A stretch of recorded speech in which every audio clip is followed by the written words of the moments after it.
You want to intro it? 1, 2, 3.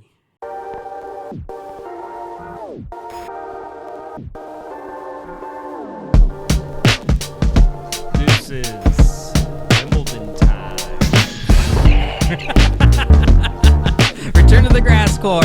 All England club. Rain. Every Every day. Strawberries Florida and and England. Strawberries and cream. We're here. 4th of July. 4th of July around the corner. How's it going, buddy? Hey, Great. beer. Cheers. Happy summer. Happy summer. And boy, has it shown up here in Florida. So today we're recording this on Sunday, June 30th, day before first day of main draw of Wimbledon. Last episode was May 25th, so we're getting a little better with this on a cadence. All right, so I'm going to call this section the warm-up. We're just going to get a brief of what the subjects we're going to talk about today. We're going to start out with a brief rewind back to the French Open, give our thoughts on Wimbledon coming up and our predictions. Then we'll touch on the Olympics, which goes back to the clay, back to Roland Garros. A few headlines going around in tennis. A new section called Tennis Goes to the Movies. Talk about some movies and documentaries coming out. And In the Club or Average Joe's, whichever you guys like better as a title for what's going on in our own game. I think we got to say Average Joe's. In the club's confusing. I don't know. I watched Dodgeball not too long ago again. Yeah. All right. So French Open. What we got right, what we got wrong. What we got right. I mean, Ego won. Ego won a third, third French Open. Yeah. Coco does not have an answer for her. Nope. At all. I felt like Iga's only challenge was in the second round against She Osaka. lost a set to Osaka, and she rolled pretty much everyone. I don't remember the stat, and I didn't record it, but I thought the number of games she lost to Osaka was 3 or 4 more than she lost the whole tournament. Yeah. I mean, it's just the next Nadal. Maybe they'll have a statue of her one day. She's already got 3. I mean, no expectations. But she's 20 years old, or 21. Yeah. So she already has 3. Now, she really, her game's really meant to be for clay, for that tournament, I feel like, right? I mean, she slides into the corners on both sides and hits winners, and has a lot of topspin with the forehand, and it gives her time. I guess the weakness is her second serve, and they say consistency on her forehand, but she's pretty just seems quick. like she's just dominant pretty much on every surface but grass yet. Yeah, we'll see if she figures that out. good. We'll see if she figures it out. But Well, they were saying that instead of sliding into the corner to hit the shot, you have to stop and hit on the grass. Otherwise, you'll just fall down. Oh, yeah, I've seen the videos where people slip on Constantly. grass a lot. Yeah, especially the first week. And then it's a different bounce, right? I think it kind of low bounce and skids, and it's not like No, clay where I it can think kinda... the issue is when they're changing directions. Oh, that too. Well, there's that's everything. when they have the slip. It's like everything. It's like The ball is supposed to skid, but they've changed a lot with the soil type to make it bounce. The bounce is Oh, really? a little bit lower, but not as it once was, where you always had the surf and volley back in the day. Yeah, because that's why I saw some, I don't know, it was an article or maybe it was over a podcast where Sampras changed his game because he didn't like grass until he figured out how to just serve and volley. Yeah. Right? Well, they wound up changing to make it more, because the serve was just becoming so powerful in the men's game, and the serve plus one is not that fun to watch on TV. Oh, yeah. So they made it more bouncy. But yeah, I mean, she hasn't won it. She hasn't done well on grass, but she's dominated everything else. And this is her last thing to get. Now, you got this right. On the men's side, you did get right the final, right? You kind of called like it was going to be a Alcaraz-Zverev final. Yeah. What I got wrong is I got Nadal going deeper, but Nadal lost the eventual finalist there with Zverev. He'd been playing really well. But yeah, Alcaraz took another third Grand Slam. Yeah, right? I thought that he made the adjustment of kind of moonballing, but he was shaping his shots a little higher to get him out of the zone. Yeah. Because he just has that backhand dialed in, probably one of the best in the game. Yeah. And he kind of dares people to hit it there. And he's really impressive. And he hasn't really done much in grass either, but he hasn't had a lot of opportunities with Novak and these guys. Yeah. So we'll see. Yeah, but Zverev played well. I mean, amidst all of the other Yeah. personal stuff going on. I mean, he made it to the final. And Right. that went a really good match, I thought. Yeah, You know? it just seems like he's going to be a force on clay and on the tour. Yeah. Yeah. So what did we get wrong? I got wrong Daniel getting any farther than the second round. She lost in the second round. Yeah. Daniel Collins. Well, I think that this is her last time on the tour. She wants to make as much money as possible and to see these places for the last time. So I think because the clay season is so long and she was doing so well and advancing late in all these tournaments in the beginning of the year, it caught up to her and she was fatigued. Oh, that makes sense. Sabalenka, I don't remember where she lost at, but she didn't get to a final. I kind of thought she was going to get deep, but maybe that's that injury. Yeah, maybe? She said in the press conference today she was not sure if she was even going to play Wimbledon because of a shoulder injury, and she pulled out last week. So, I mean, that's definitely going to affect how we look at the draw and who we think is going to win it, because she's got a game that's tailor-made for the grass. All right. Yeah, we'll see what happens. And then Joker having a knee injury. Yeah, I mean, I think it was a little bit over 3 weeks ago, and he said he spoke to, I think, Lindsey Vonn, who's a professional skier, and Fritz had an injury where he played on that brace and did pretty well, like right after the injury. I don't know if you remember that. Oh, yeah, vaguely. Yeah. So I think he talked to him, and things have changed a lot with recovery and the efficiency of the surgeries, so people can recover quicker. It's just it's wild. But I just think it's amazing that you can. He's 37, but I mean he's an elite athlete. That you can basically go out on an injury in. When did he retire? Is it a quarter? Was it a quarter at the French or fourth round or something like that? Yeah, I think it was. And in the next Grand Slam, be ready to play after knee surgery. That's just kind of wild to me. I thought he was going to be out until like maybe the Olympics, but to come back and play on grass, I thought. Yeah, I think it really matters which type of injury and then these rehabs, especially these elite athletes, and then the technology, they're just coming back quicker and quicker. But he's practicing with a brace on. He says he wouldn't just play it just to play it, but it is Wimbledon. So it's you never doubt him, but we'll see in our predictions. We'll see what happens. Yeah. So other weird things, just to round out the French Open. I guess there was complaints about bad calls by Coco and some of the other players. I think it really kind of cost some of their matches. And then just to tie that together with the head cams on the umpires, I just find the juxtapositions of those two headlines together really odd for such a big event, that you have players complaining about calls and you have freaking umpires with cams on their heads. How do those two happen in such a big event? Every other tournament has the Hawkeye as their standard, and I believe the tour is going to that, where everyone by a certain year is going to have that. And the French Open still wants to get these sometimes out of shape people from the umpire's chair to get down and waddle over and look at a bunch of marks on the ground and with the tennis player, and the tennis player sees it one way, they see it another. Then we look at Hawkeye, and everyone just goes off of Hawkeye anyway. Right. I know there's some, they still had lights people there too, right? At the just French. to have something universal. It's consistent. athletes always like complain, especially the NBA. If you're going to call something, call it consistent. So Right.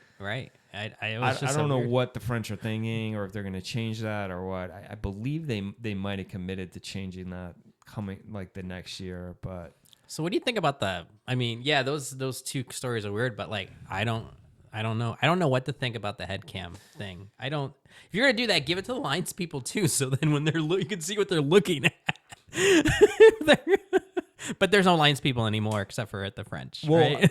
it happened during the finals. I don't know if you remember Zverev Yeah. on that serve. Oh right, it was like so close to the line. And then they had the camera on. They didn't even show it. I'm like, the one time you're gonna have a camera on and they're both looking at the same mark, Right? And you're not showing it. Yeah. And it was within the margin of error for like Hawkeye, right? So That's it could have what been. I'm saying. Hawkeye just solves everything because everyone just whatever that thing says, that's gonna happen, and it's just not a human error. No, so I thought that was weird. Yeah, that was a weird thing to round out the French I guess Open. they just like the drama, or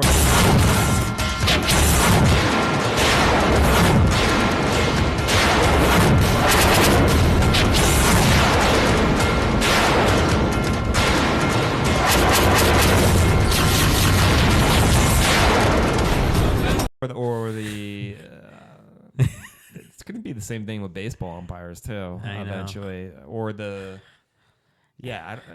just gonna have them like getting up, going.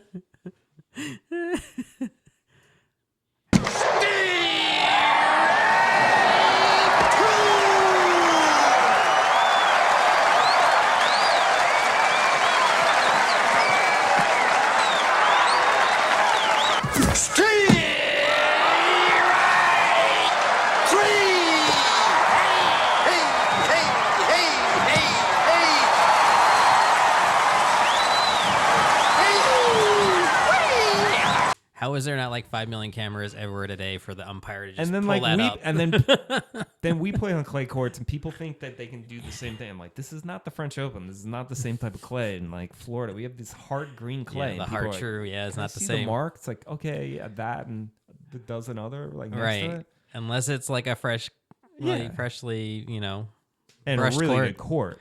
Yeah, really good court. Yeah, you can some of the courts, AK. Yeah, your club. My club.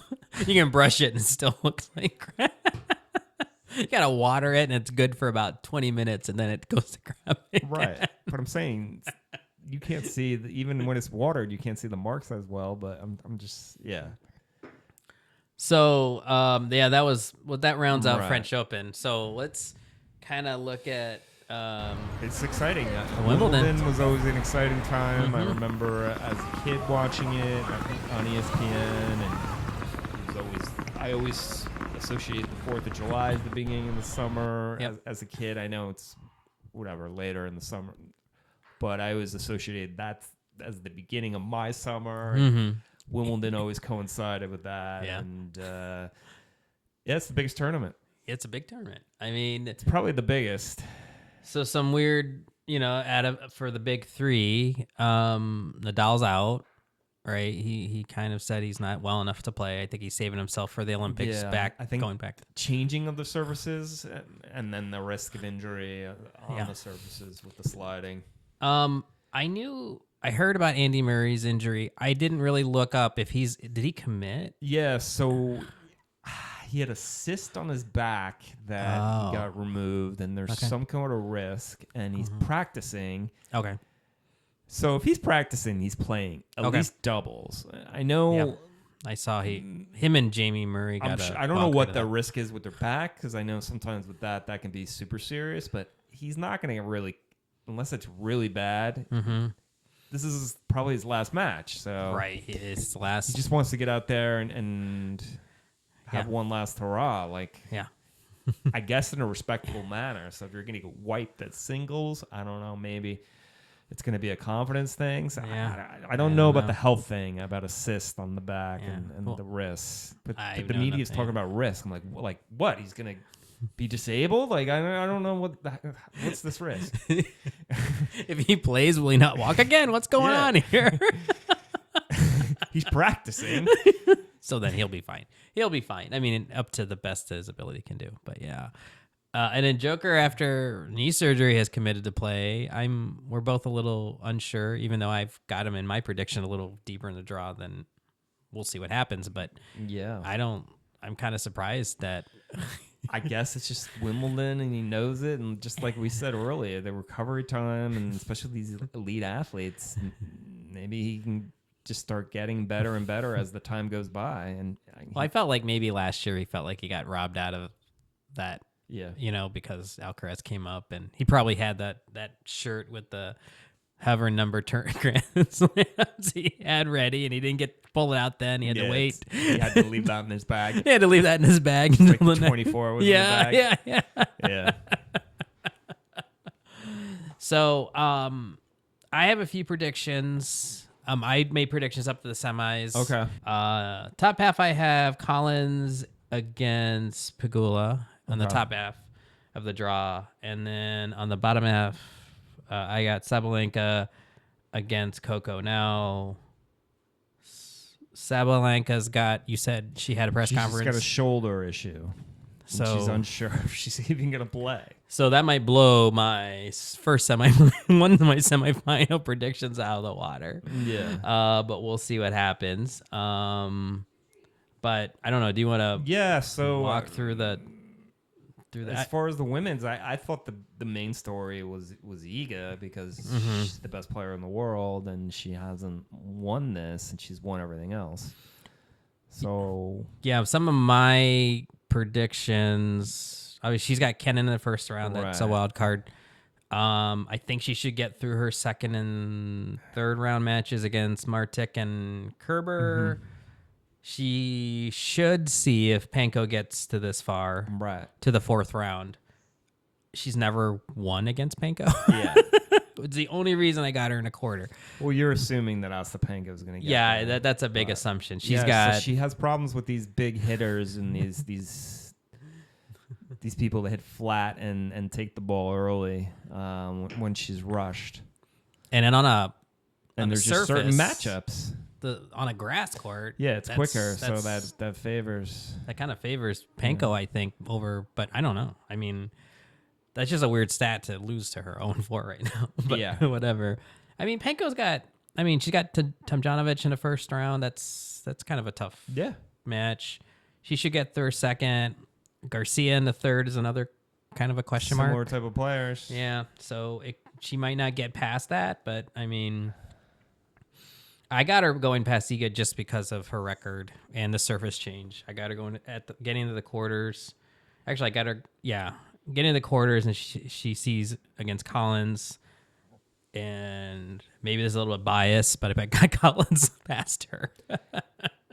I think the women's is a little bit more interesting than the men, because I think it's more wide open because of the top players. Rybakina has suffered from illness and just not some kind of virus or something like that for a long time, it seems like. Sabalenka has an injury. Iga doesn't have good history on the grass. Coco really hasn't. She's the number 2 seed, and this could be hers for the taking. So this one is a little bit more open. Yeah, I mean, Coco should whereas get. It seems like the hard courts, it's just Iga and Sabalenka. And the clay courts and Sabalenka. I mean, Coco, I think she should comfortably get to the fourth round. Looking at who she has up until that point, if Osaka keeps playing well, she should see Osaka in the fourth round. Osaka seems to be building, Yeah, she's kind of progressing. Yeah. And she's playing a lot, so. I mean, it'd be nice to see her go on a run. I mean, she could get all the way. I mean, if she could get past, let's just say she gets past Coco in the fourth, I think she should be able to. I mean, again, how well she's playing. Madison Keys in a quarter, and then her semi would be. Well, I have Sabalenka, but we'll see how far that gets. It could be Zhang or who knows, a number of other people, Sakari or who knows. It's kind of a question mark, but if you take Sabalenka out of that, it's kind of wide open. And especially with Rybakina not being in good health and Iga not having much of a history. That's why I think maybe this is like Iga just solves the issue. And Yeah. like she's that good. You think she'll figure it out and get if she can beat Panko, then I think she's got a really good shot then. So who would she play in the semis? Like who if Iga was there? If Iga beats Panko, she gets Collins in a quarter. Okay, and then if she beats her, then I have her against Pegula in a semi. Yeah. And she beats Pegula. Then she's in another final. 1 versus 2. Wow, 1 versus really 2. Going out on a limb. So there's a lot of interesting matchups there in the women's side. I mean, something, it could be a dark horse candidate that we're not thinking of like, I don't know. Leela's been playing. Andreescu has been playing well. Yeah. BB, there's so many. There's so many that are playing well. Ons Jabeur has made the finals the last 2 years. Yeah. Last 2 finals. Mm-hmm. Yeah. Maybe she figures it out. 3rd time's the charm. Okay. 10th seed. Yeah. I don't know if there's any other. Emma playing pretty well. I got her. Well, I guess she could beat Sakkari, but I don't have her past that in a 3rd. Yeah. But, she's playing pretty well. Yeah, there could be a dark horse candidate I'm not thinking about. I mean, Vondrosa won it last year. I think she was 40th or something. So, and I think I don't know if she's on the top. It could be just some random. Yeah. So switching over to the men's side, my predictions for again semis. Go figure. I got Sinner and Alcaraz in the top half, and then the bottom half I've got Zverev. I don't know. I got Djokovic, but the top half just seems to be a given. Those two are the best players right now in the world. They should be on opposite ends of the draw, but yeah, whatever. It is what it is. So let's see the bottom half, because we got one guy who has never been there, and the other guy's just had knee surgery. So Zverev's run. Yeah. To I don't know about his run here. Well, this is where I got. I gotta find him. Draper. So he's got. He should get to his first round. Yeah. He's got Giron in his second. Beat him easily.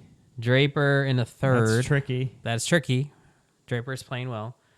And home crowd. Fritz in the 4th round. Fritz just won Eastbourne. Yeah. So he's playing well, but I don't know. That's a toss up. Okay. And that's his road. And in quarters, I got Stefanos. Okay. But I think he should be able to get past him. And then that's his road to the semi against.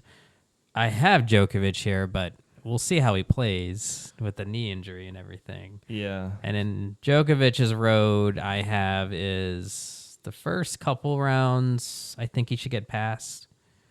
His tough one at Echeverry in the 3rd round. Yeah. That might be a tough one for him. It's tough. 4th round, Rune.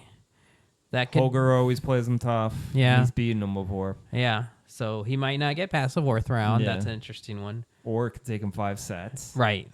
And then quarter, it's Diminar. But Diminar's playing well too. So yeah, but I don't think he's one of those guys that Djokovic would just dominate if he can get. It all depends on his health. Yeah, if he can get past 3rd and 4th round, I think he's got a pretty good shot at getting at least the semi. Better as he goes along. Right. And then if he can get past Zverev, then he's in another final. And so the question, does he play Alcaraz or who could be notably the best? Who can legitimately win this? Sinner, Alcaraz and Djokovic. And who do you think legit would be the 4th? Legitimately be the 4th? Yeah. I mean, that's so tough, man. I mean, who's the 4th seed? Who is the 4th seed? So it'd be 2. 4th would be towards the bottom half, right? So where's the 4th seed? Let's see here. Djokovic is 2nd seed. It's Zverev. Yeah. Zverev's the 4th seed. So you think he can win Wimbledon? He could. He could. All right. I don't think he's getting past the top half of that. I mean, whoever wins the top half is winning the tournament. It's either Sinner or Alcaraz. I think, yeah, that's what I'm saying. Yeah. Whoever wins the top half is likely winner. So, I mean, it's kind of stacked. I mean, Medvedev's in the top half. It's fun. It'll be 2 weeks. We have off a week, so we'll be able to watch a lot.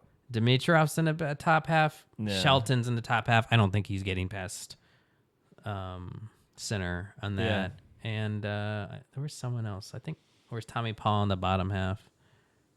Paul's on the top half, but he's got Alcaraz in the quarter. Yeah. So I don't see the Americans getting any farther than that unless they really bring it. And like TFO has going to win Sinner Alcaraz. Sinner Alcaraz? I think Sinner's got this. I don't know. I mean, obviously Alcaraz won it last year, so there's that. But Sinner's playing well. He just won. And he just French won, Open. And he beat Sinner. So I don't know, man. It's a tough one, but I kind of like Sinner's chances at getting this one. You think it's his time? Yeah. I mean, maybe that's a surface thing too. Like we were talking about grass. Maybe that former skier in him will help him navigate. That's what they do say, but right? It's not like Alcaraz doesn't know what he's doing. Well, it's not like he can't move well. Yeah. He won the damn thing last year, for goodness sake. Yeah. But I don't know. That'll be interesting semi. I like to see. No, we mentioned Andy Murray. We kind of glossed over it. Right, but yeah. Well, where is he? For the longest time. All right, so I know Murray's he's from Scotland, got... but someone from the UK did not win Wimbledon, and for him to do it, that was huge.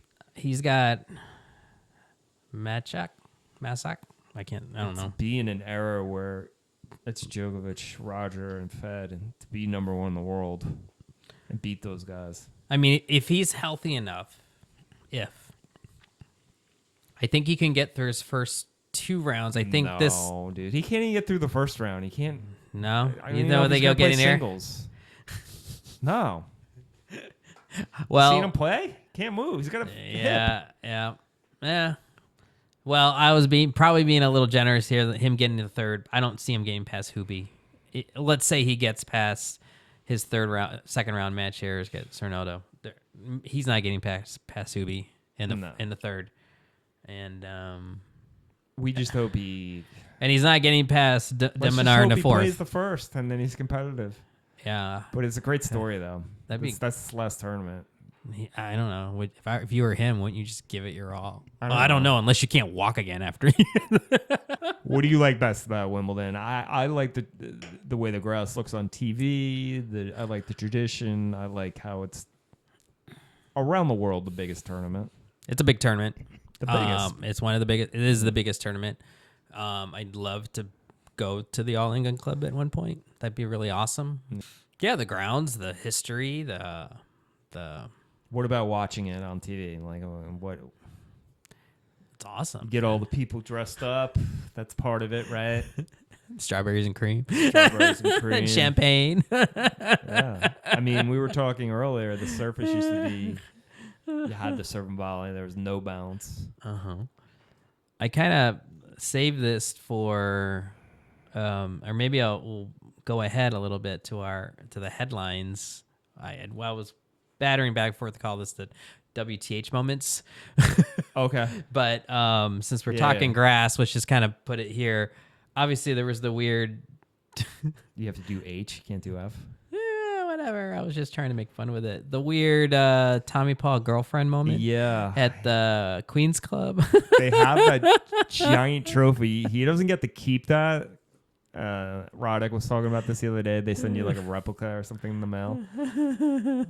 But yeah, it's not the traditional thing for you to take a picture with your girlfriend with the trophy or your wife, or even, that's not what they do in the ceremony. And it's not coming up here because it's she spinning, grabs but the neck, she grabs the pulls neck. him in. It's a young girl on social media that really wants attention. It's like, no, give me mine. This is mine. Yeah. That was weird. And then Obviously there was this one article about I think Roddick talked a little bit about. Did you watch that one episode where he was talking about, how like people don't necessarily prep in the UK for Wimbledon? Did you maybe watch that? The players? The players, yeah, because of the whole weird. I don't know how accurate all that stuff the is. whole It all tax depends thing on how you set things up, but I mean, it is kind of weird though that the people go to Hale and they go like Germany and they go to their grass court, tournaments to play. They don't all go. A lot of them don't go to Queen's Club. They don't go to stay in the UK because of the whole tax thing and the money and all that stuff. So I thought that was kind of weird, and I didn't know that. I didn't know the UK kind of like, oh, you play here, then we want a cut of everything that you do while you're here, plus all the endorsements that you incur while you're here. I think that. I didn't know it was all that. Yeah, that's what Roddick's saying. Like people won't come to UK to prep for the long season for the season because as long as I'm here, I'm not making money. I'm losing money because now I got to pay the UK government. Not much. Yeah. So that the example from that. This was obviously an example. Yeah, I saw that. Right. I'm like, that can't be. I'm like, what? Like they get a cut of all the sponsorship and endorsement money that you would make while you're in the UK, which I thought was kind of.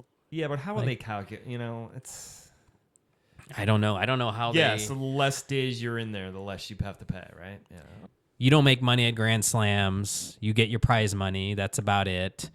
Your money is made in. You make money at like other tournaments for endorsements or appearance fees and in your your Nike contract, etc.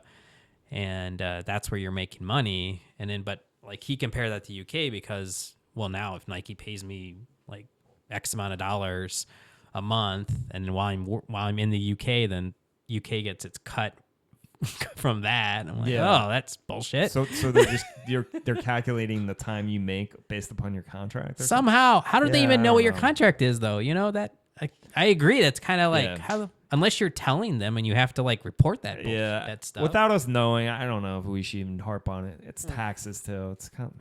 All right. So then after Wimbledon, it goes back to the French Open. It basically goes back to Roland Garros, back to Paris. What is it? July 27th to August 4th. So it's literally right at. I mean, what are we talking here? We're talking right after, like. So they'll end the 17th or something like that. So they start on the 1st, and it's 2 weeks. They'll end on like the 14th and then the 27th. So in like a week after. They got to go back to clay. I seen like there were a lot of. I didn't go through the list, but like for U.S. Shelton, TFO, Korda, and Madison Keys all opted out to play Olympics because they don't want to go back to clay. That's just, they have limited time to be in the Olympics, but I get it. They don't make any money off of it. Yeah, so all those had qualified. All those players, there's other players too. Coco's No, Coco's in. So like the women's team, USA women's team is at this moment. It's Coco, Pegula, Emma Navarro. I don't know who Desiree Krasiak is, and then Daniel Collins, and then it's a nice team. Yeah, and then for men, Bob Bryan's coaching, and it's Fritz, Tommy Paul, Chris Eubanks, Marcus Guerin, Rajit Ram, and Austin Krujicek. So these two are definitely playing. Rajit Ram and Austin are playing doubles. Marcus and Eubanks are playing singles. And I think Tommy Paul and Fritz are going to play doubles and singles. What's the format? 3 singles and 2 doubles? No, it's a singles tournament, a doubles tournament, and a mix. So they didn't. When I looked this up, they didn't name the mixed team yet. But those are the 3. Basically, it's tournaments. It's a singles tournament, men and women, and then mixed. So Chris Eubanks and Guerin are in the tournament? Yeah. So we've got basically 4 singles players in there, and then Okay. Fritz and Paul are also doing doubles. And then Rajit Ram, who's a real, elite doubles player, he's playing just doubles along with Austin. What they're doing off ranking, or what are they doing?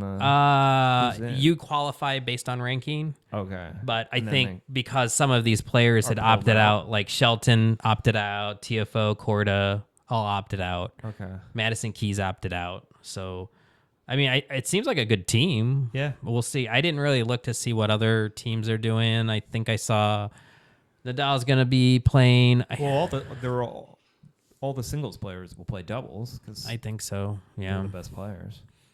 Unless they have some like double specialists like Rajiv. Yeah. So maybe I didn't really look, but yeah. I mean, it's kind of like an extra Grand Slam-ish, right? I don't know. I don't know. I used to love the Olympics. Now I'm like, I don't. The athletes don't get paid. They treat them in these crappy village, and the whole drug testing thing is like a complete scam. And how long has really tennis been in the Olympics? So I guess it's kind of cool as tennis fans. The basketball I like. But so when's the U.S. Open then? Is late that August? I'd say the 24th. I was looking for the date. It's September. Well, let's say it's is that it? September. Just to round out the whole Olympics is a weird thing to insert this year, and then to go from French Open to grass back to clay, and then I think then hard court. All the way back to the U.S. I don't. Well, it only comes around every 4 years. Yeah. It's the one tournament Djokovic's never won. Right. I know these guys do treasure it, and they have a lot of pride for their country, but Yeah. they're not getting paid. It really messes with your schedule, and changing services could be a risk Yeah. of injury. But it's not like this hasn't been on the calendar, so you knew this was coming, and these people kind of planned for this months ahead. All right, so this next section we call Tennis Goes to the Movies. There's a lot of more documentaries out, some movies actually coming out. This first one, In the Arena, Serena Williams. This is more of a docu-series, right? Yeah. Of her. Is it again like her last year? It's not a whole career thing, right? I think it might be following. It's going to be good. Everything with her is good. I think it's just she's following so her. Amazing. She's one of my favorite players. So ESPN Plus, you have to, I guess, join and cancel after you watch that. But, no, or if you know a friend. I think I have a password through a friend. You can watch that one. It's a first-hand account of her career from her instead of she's speaking up on it. Okay. And it's an 8-part series. She produced it. Yeah, it's starting on July 10th. It's going to be awesome. So, yeah, I mean, unlike King Richard, which was like a dramatic thing with Will Smith, but I think this is going to be more of from her perspective. But King Richard was based upon a true book, and he's an amazing story. And I thought the movie was awesome, but when I first saw it, I thought it was there was this series on Hulu maybe a year or so ago. I don't know if they did it anymore, called McEnroe's Places. I don't know if you watched it at all. Yeah, I think that's on ESPN Plus. Yeah, I was on Hulu. Okay. Yeah. It's all right. I mean, it's kind of quirky, He goes and does different stuff. Yeah, he's like Eli Manning does the same kind of type It's of the stuff. same thing, only thing is with tennis. Yeah. He even had Eli there with him on a couple episodes. Okay. What are you doing here? I'm like, I'm doing what you do, but I'm doing it for tennis, basically. Yeah. Yeah, so then that one's I coming. watched the Federer. We both watched the Federer one, right? Yeah, 12 days. So I just 12 watched days. it Friday night. My girlfriend, who is not into sports, she was really intrigued by it. And it follows his announcement of retiring and then the lead up until the Laver Cup. Yeah. That was, it was pretty emotional. Yeah, I would recommend it. I loved it. I thought it was going to be like a docu-series, which I think a lot of these other ones are. And Andy Murray had one too. I watched. I think that was on Amazon. So was that the one he was coming back from one of his injuries? Yeah, when he had surgery or something. So these there's a lot of demand for that type of content. We love it. So yeah, we both watched that. I would recommend it. I mean, we're not going to give you a review of it or anything, but it's exactly what happened up until the Labor Cup. Yeah. Yeah. I thought a few things I thought were interesting, how he thought Nadal's announcement was going to be around the corner for his retirement. He kind of alluded to that, and it didn't happen. And kind of admitted that they didn't really give Djokovic the respect coming up, because he kind of broke up the party. Yeah. If you think about it, right? He did. It was all the Nadal and Federer show, and then Djokovic didn't give an F, and just I'm just as good as you guys, and I'm gonna. Yeah, but Roger had commentary in the show about just saying how he did that, and he was kind of, they're neutral Swiss. The flag's a plus.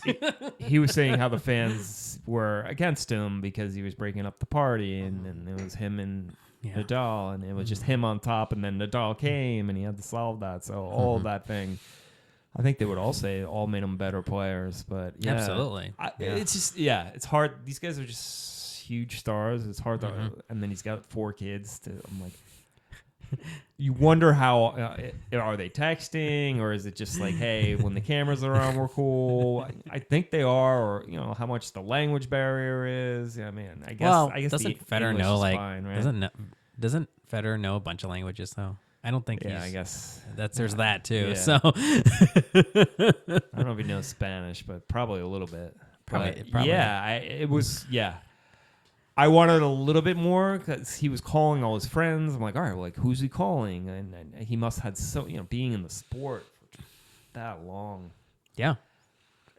So many people, trainers and people you played, and several times over the years, you thought I was hungry for that. It was just more of explaining what the Labor Cup was and who Rod Laver was, and that's his tournament. That's his how thing. Big he was, and his agent. Like, I don't care, about his agent, but I know it was a big part. Well, that's just kind of a interesting peek behind the veil of like his whole team there. Yeah, what that was like back, and his back wife, then. how supportive she was. And right. She was a player.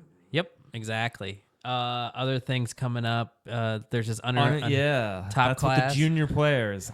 I said to you, this does not seem like a good idea. This kid's just trying to make it, and then there you have a reality TV show. So these are kids that are going to go to college, or they're going to try to go on the Challengers Tour, or are they 14 or something? So they're not high school kids, are they? Or that kid they could looks be. like They it. could be. They could be high school kids. They could. So junior tennis, obviously, there's. You're under 18 years old, right? Yeah, you're under 18. There are like Orange Bowl's a big deal. Yes, that's big tournament. That's like a big tournament as a junior, and Sloane Stevens is producing this with LeBron okay. and Maverick Carter. So, I mean, it'll be interesting to see if there's anyone that gets past this into actual like pro, right? I just think it's too much pressure.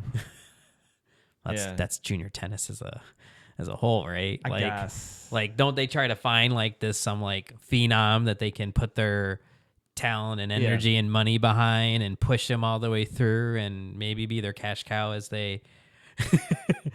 Well, I don't know. Sometimes they could just get into maybe some of these would just be top college players and not get any further than that. Who knows? Yeah. Right. Stuff to say. We're gonna watch all this, but it should be interesting. Does this come out soon? I think it might be out, or it's already. This is all coming out soon. Okay. And then the one that I'm really curious about is the Agassi Steffi, a perfect match, which I think came out last night or today. Yeah, and it's a reenactment of Andre and Steffi, which is gotta be good. You read his book, right? He was like trying to. Yeah. She wasn't really. She was kind of icy, or when they both won it, and they went to that dance or something, and then. Mm-hmm. Well, I've seen stuff where he said he's admired her from afar for a long time, and finally got the courage to He took his shirt off. They hit together. The coaches set up a hit before I don't know what tournament it was, and he ripped off his shirt during the hit. Oh my gosh. Yeah. Then I guess it's played by some Game of Thrones actors. Yes. So, okay. Cool. Right. That'll be interesting to see. Yeah. Oh, and I still haven't watched Challengers. You haven't watched Challengers.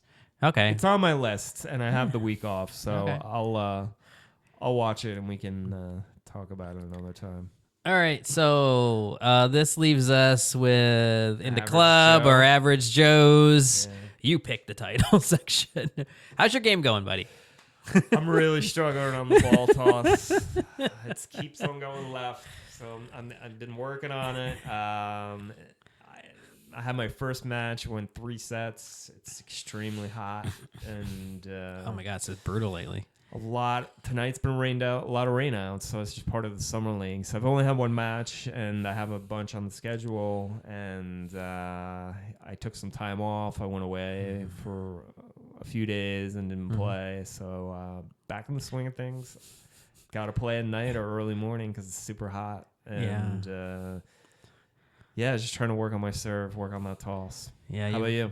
So I am doing an unintentional summer singles league. I had about a month ago when the deadline came, I had signed up, but I guess I missed the deadline. I was on the wait list, and then a couple weeks ago I started getting texts like, "Hey, I'm ready to schedule." I'm like, "What the? Why are you? Oh shit! I guess I'm in." Lucky loser. Lucky loser, right? Well, so I had my first one last Monday night, and I hadn't really even played any singles or anything before that. I've been playing tons of doubles, so I didn't do great. I think I lost 0-4 or something like that.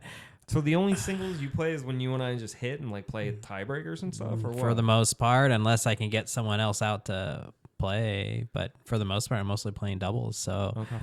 Yeah, I did. That's the first time I'd played actual singles. Gotta get that cardio up. I know. That's something to match. Once you play a few matches, then you get kind of used to the pace. So my personal match analysis, and the one time I didn't bring my freaking camera to look at it after, but from what I remember, my shots were either winners or just wide or just long. Okay. So sounds like you're close. So I beat myself, I feel like. My opponent had a lot of low balls, slices, and really good placement. I did well when I moved him around, but then I was just missing my targets, just out. So, I mean, you can't win a match if you keep hitting out. So I felt overall not terrible about it. A lot of the ones went to deuce, but I mean, all you have to do is miss a couple shots in a row and you're down. There goes that game, right? Yeah. So, I'm back into it. I haven't played for a while, so now I'm trying to get 2-3 times a week, and these rainouts. So there's a lot of makeup matches to go. All right, guys, if you be sure to like, share, subscribe. Double Deuces. Double Deuces Podcast. Thanks for watching.